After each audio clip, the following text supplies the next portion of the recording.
Akibatnya agama cuma pencitraan. Ya. Nah, gimana membangun kesadaran diri? Itu lagi yang paling penting. Makanya proses awal beragama adalah la ikraha fiddin. Gak ada paksaan dalam agama.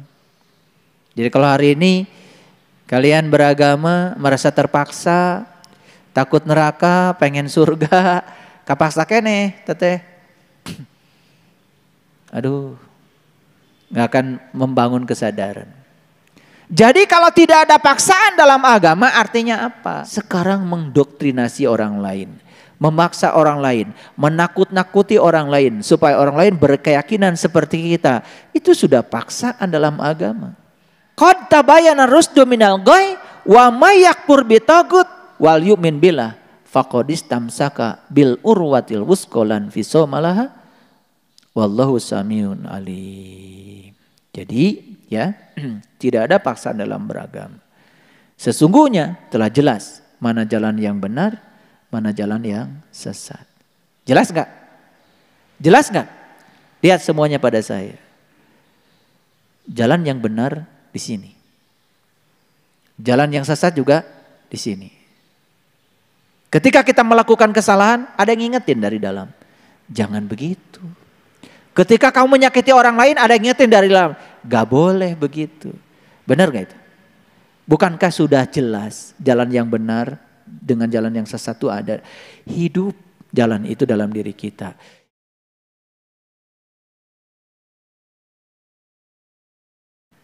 Saya kadang-kadang ya sering dianggap tidak berperasaan.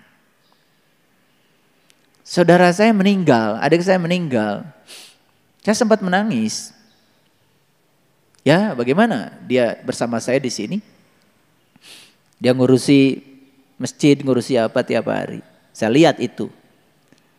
Tapi saya tidak mau berlama-lama menangis. Sampai di kampung ada yang tanya, kok nggak nangis? Saya mau jawab apa? Ikhlas. Di mana ayat kursi yang selama ini kita tahu? Lahu ma fis samawati wa ma fil ardh. Ayo. Makanya bawalah ayat kursi ke dalam kehidupan menjadi watak kita, akhlak kita. Percayalah sama saya. Sieun setan teh. Tidak akan ada yang membisiki pikiran kita lagi. Maaf ya, kalau masih bisa dibisikin oleh si setan itu, berarti kita masih kotor, masih jiga si eta. Kalau yang sudah holis, sudah bersih, dibisikin kayak apapun gak masalah. Jujur nih, masih terpengaruh gak? Kalau ada yang suka busak bisik gitu. Kang Danis, sahur Kang Firman, Kang Danis teh kasep. Fitnah.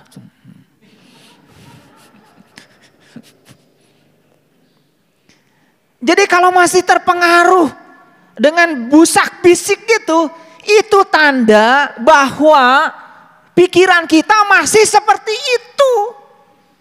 Paham sekarang setan? Paham setan enggak?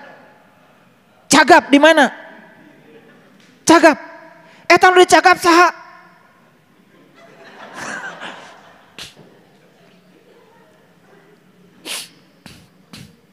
Kacagap tuh. Kan selama ini kita bicara setan teh goib. Betul enggak? Iya. Saya teh tahajud tadi penting kunaon eta digoda cenah ku si setan. Jika kumaha eta beungeutna setan. Padahal kan membisiknya sederhana. Tiris. Cuma gitu aja. Betul enggak? Setan mah enggak pernah banyak bisiknya. Tiris. Cuma gitu aja. Atau paling 2 kalimat lah ditambah. Tunuh. Gitu aja. Betul gak? Tapi kalian langsung gak ngikutin dia? Eta simut kalau ditarik deh. Betul gak? Eta nu seri pang tarikna. Aya di masjid setan. Cuk saha setan teu bisa ka masjid. Pangarepna setan mah. Oke, lanjut. Keren gak ayat kursi? Keren. Nah, sebetulnya sasaran saya apa? Sasaran saya mau masuk tadi pada pikiran yang terang. Pada pikiran yang terang. Baik, kita lihat dulu ya. Ya. Nah, kursi Allah meliputi langit dan bumi. Mengapa disebut ayat kursi? Wasyi'a kursiyuhus samawati wal ardh. Kursi Allah mah meliputi langit dan bumi. Apa maknanya? Kuasa Allah meliputi langit dan bumi. Jadi artinya apa yang terjadi di semesta yang tidak ada kehadirannya? Apa yang terjadi di semesta yang tidak ada kuasanya? Semua itu adalah kuasanya, semua kehadirannya. Kenapa kamu menolaknya? Cuman karena kamu gak suka. Ini kalau saya urai ini hadis qudsi ini ya, bisa 10 SKS itu kuliahnya. Ini dibuat singkat aja dulu. Jadi kesadaran demi kesadaran yang saya tanamkan, coba tarik ke dalam kehidupan. Wasyi'a kursiyuhus samawati wal ardh. Lihat saya semuanya. Lihat semuanya. Mau pergi keluar kota. Nih mau keluar kota. Ninggalkan rumah. Ya udah, padamkan lampunya. Jangan ada yang hidup alat-alat listrik, matikan semua. Kalau punya orang baik yang bisa dititipi, titipkan sama dia. Usaha semaksimal mungkin. Kunci, tinggalkan. Wasi'a kursiyuhus samawati wal ardh. Ya Allah, kuasamu meliputi langit dan bumi. Tanganku, diriku tidak bisa menjaga karena keterbatasanku. Titip ya Allah. Itu juga gak sopan. Cek Allah titip kasaha. Emang anu saha. Daripada ya kata-katanya udah titip ya Allah. Untung Allah ada tara gerehan. Coba lamun Allah teh gerehan ya. Begitu titip ya Allah. Emang gue pikirin cek Allah teh. Ongko cenah lahu mapis samawati wa mafil ardh. Eta make titip segala ka Allah. Jadi sebetulnya kalau ini menjadi satu kesadaran ya. Wasyi'a kursiyuhus samawati wal ardh. Ya, kursi Allah meliputi langit dan bumi. Ya sudah. Enggak usah ada rasa khawatir maksud saya. Mau pergi aja. Gitu. Sudah gitu belum kalian? Belum. Minang baca ayat kursi. Minang. Ini. Tingali banget na ayat kursi KB.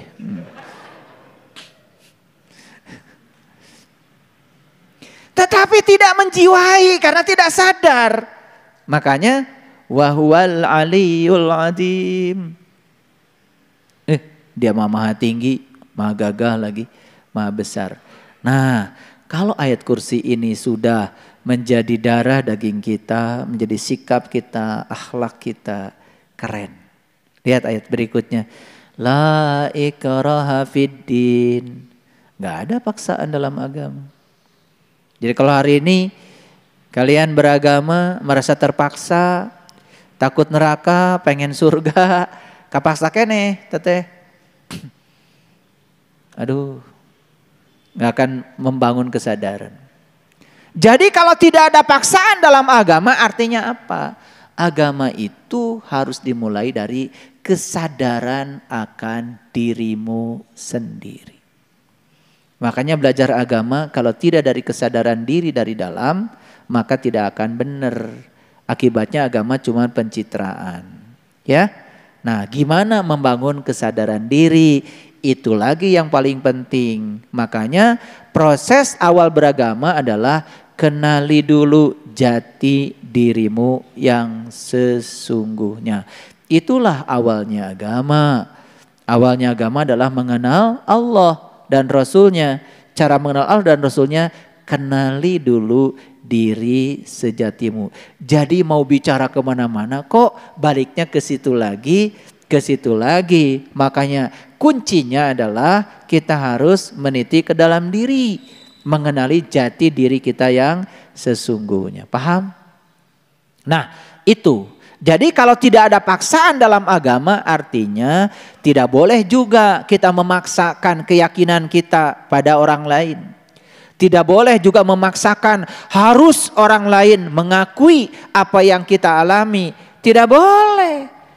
Umatnya Nabi Musa disuruh iman pada Allahnya Musa. Apa yang dibilang oleh umatnya Musa? Hai Musa, aku tak akan beriman pada Allah Tuhanmu sebelum aku melihat Allah dengan jelas. Diabadikan di surat Al-Baqarah. Jadi artinya itulah yang disebut dengan tidak ada paksaan dalam agama. Paham? Sekarang mendoktrinasi orang lain, memaksa orang lain, menakut-nakuti orang lain supaya orang lain berkeyakinan seperti kita, itu sudah paksaan dalam agama. Nah, ini juga yang akan menghancurkan toleransi. Itu yang disebut dengan radikalisme. Memaksakan paham dirinya agar orang lain sepaham dengan dia. Itu tidak boleh. Nah, qad tabayyana rusdu minal ghayy wa may yakfur bitagut wal yu'min billah faqad istamsaka bil urwatil wusqa lan fisomalaha wallahu samiun alim. Jadi ya, tidak ada paksaan dalam beragama. Sesungguhnya telah jelas mana jalan yang benar, mana jalan yang sesat. Jelas enggak? Jelas enggak? Lihat semuanya pada saya. Jalan yang benar di sini. Jalan yang sesat juga di sini. Ketika kita melakukan kesalahan, ada yang ngingetin dari dalam. Jangan begitu. Ketika kamu menyakiti orang lain, ada yang ngingetin dari dalam. Gak boleh begitu. Benar gak itu? Bukankah sudah jelas jalan yang benar dengan jalan yang sesat itu ada? Hidup jalan itu dalam diri kita. Itu adalah pilihan. Ya, suka memilih yang mana? Milih yang mana? Giliran ditanya gitu mah cari cing. Karena itu barang siapa yang ingkar kepada togut, berarti dia sesungguhnya beriman kepada Allah. Siapa togut? Togut itu yang tadi, pikiran burukmu, pikiran gelapmu, itu togut. Jadi sebetulnya dalam diri kita tuh bersaing tuh togut ya dengan kebenaran. Nah, yang sering kita ikuti sayang sekali justru adalah togut. Harusnya togut itu diingkari. Karena mengingkari togut berarti taat kepada kebenaran. Ulangi lagi, mengingkari togut berarti taat kepada kebenaran. Sudah otomatis. Jadi kalau kita mengingkari togut, sudah pasti taat pada kebenaran. Karena kalau kita menyangkal bisikan-bisikan pikiran gelap tadi, kan pasti yang kita dengar adalah kebenaran. Paham maksud saya? Itu otomatis. Itulah tauhid, ya. Nah, maka sesungguhnya ia telah berpegang teguh pada tali Allah yang amat kuat, ya. Dan Allah Maha mendengar lagi Maha mengetahui. Baik, saya ingin bicara tentang tali. Tali. Wa'tasimu bihablillahi jami'a. Wa'tasimu bihabl. Hubble itu tali. Ada teleskop Hubble buatan Amerika. Yang membuat teleskop itu adalah Mr. Hubble. Ditulisnya Hubble. H-U-B-L-L-E. Hubble. Dibacanya Hubble. Saya heran. Orang Amerika, lahir di Amerika, besar di Amerika, kok namanya Arab? Hubble itu kan Arab sebetulnya. Tali. Dan luar biasanya, begitu dia besar, dia sekolah, kemudian dia menciptakan teleskop. Saking bagusnya itu teleskop bisa merekam semua kejadian di alam semesta, diberi nama teleskop Hubble. Apa yang paling istimewa dari teleskop Hubble? Nih lihat saya semua. Dulu alam semesta ini meledak. Namanya Big Bang. Dari massa yang sangat masif kemudian terjadi ledakan yang luar biasa. Terjadilah alam semesta ini. Ledakan yang terjadi miliaran tahun yang lalu, cahayanya itu merambat. Saking luasnya alam semesta raya ini, cahaya ini merambat dengan kecepatan 300 juta meter per detik. Cahayanya baru sampai. Tepat ketika Hubble meletakkan teleskopnya di ruang angkasa. Begitu teleskop ini sudah ada di situ, cahaya merambat masuk ke situ. Sehingga kejadian triliunan tahun yang lalu dapat direkam oleh teleskop Hubble. Muncullah yang dikemukakan NASA dengan namanya supernova. Pernah lihat supernova? Ternyata supernova itu adalah ledakan alam semesta di masa lalu itu yang mengungkap tentang asal muasal alam semesta. Dari situlah mulai terbuka seluruh ilmu pengetahuan, termasuk pengetahuan tentang astronomi. Mulai manusia memikirkan apa dulu nih yang terbentuk di semesta. Ternyata yang pertama terbentuk di semesta adalah energi. Itulah yang kemudian disebut Nur Muhammad dalam bahasa tauhid. Itu ya, karena kecintanya pada Nur Muhammad, kemudian alam semesta ini tercipta. Maka yang pertama diciptakan Allah adalah Nur Muhammad. Keren banget. Itu bahasa tauhidnya. Ini bahasa sainsnya, supernova. Nah, ternyata supernova itu kalau kita lihat gambarnya persis seperti mawar merah. Seperti mawar.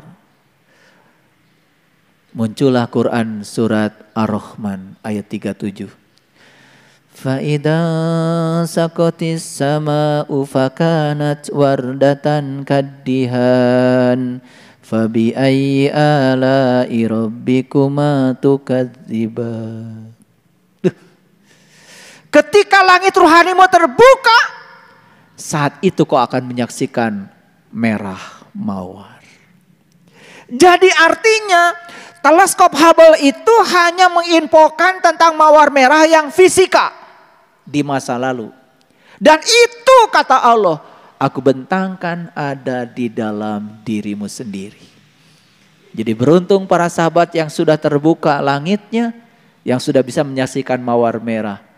Nikmat Tuhan mana lagi yang akan kau dustakan. Dari situlah sains dengan ilmu pengetahuan ketemu sambungannya. Ar-Rahman allamal Qur'an khalaqal insan allamahul bayan. Asy-syamsu wal qamaru bihusban wan najmu was sajaru yasjudan. وَالسَّمَاءَ رَفَعَهَا وَوَضَعَ الْمِيزَانَ أَلَّا تَطْغَوْا فِي الْمِيزَانِ وَأَقِيمُوا الْوَزْنَ بِالْقِسْطِ وَلَا تُخْسِرُوا الْمِيزَانَ وَالْأَرْضَ وَضَعَهَا لِلْأَنَامِ فِيهَا فَاكِهَةٌ وَالنَّخْلُ ذَاتُ الْأَكْمَامِ والحب ذو العصف والريحان فبأي آلاء ربكما تكذبان رب المشرقين ورب المغربين فبأي آلاء ربكما تكذبان. Aku sudah menciptakan dua matahari. Sudahkah kamu tahu dua-duanya? Mereka yang sudah bertemu dua matahari, matahari yang di luar dan di dalam dirimu, nikmat Tuhan mana lagi yang akan kau dustakan?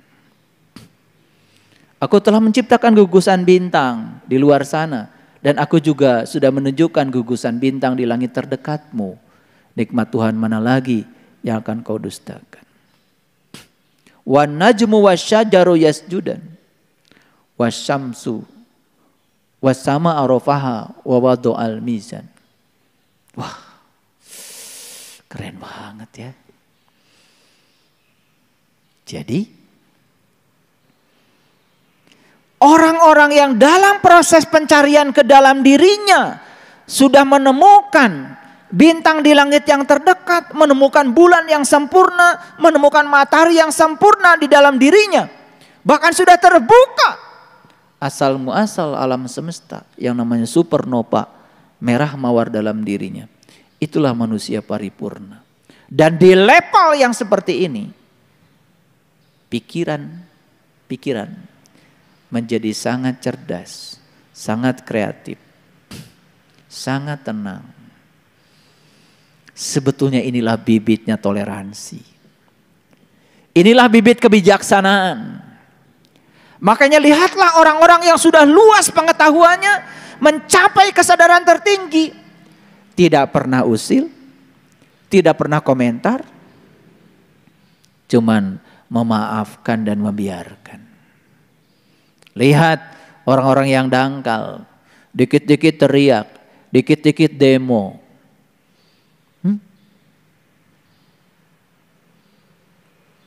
Maaf ya, bukan tidak setuju dengan demo di alam demokrasi. Tetapi kalau kita mau demo, berdemolah dengan santun. Di alam demokrasi, menyampaikan pendapat itu merupakan dijamin oleh undang-undang. Tetapi tentu saja, sekalipun mengumpulkan pendapat dijamin undang-undang, sampaikan dengan cara-cara yang santun. Keren gak kalau begitu? Keren sekali. Menyampaikan gagasan yang benar dengan cara yang keliru membuat kerusakan. Betul? Pot bunga dirusak, jalan dirusak, gedung dilempari, mobil polisi dirusak, mobil tentara dirusak. Apa sih yang mau dibangun?